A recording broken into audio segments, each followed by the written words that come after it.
ఇల్లు వాహనమున్నాయంటే నీదు కృపాదానమే.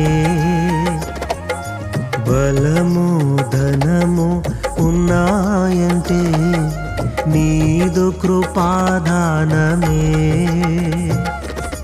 ఏ అర్హత నాలో లేకున్నను కృపాభిక్షయే నా ఎడలా. జీవితమంతా కృతజ్ఞుడను, జీవితమంతా పాడెదను.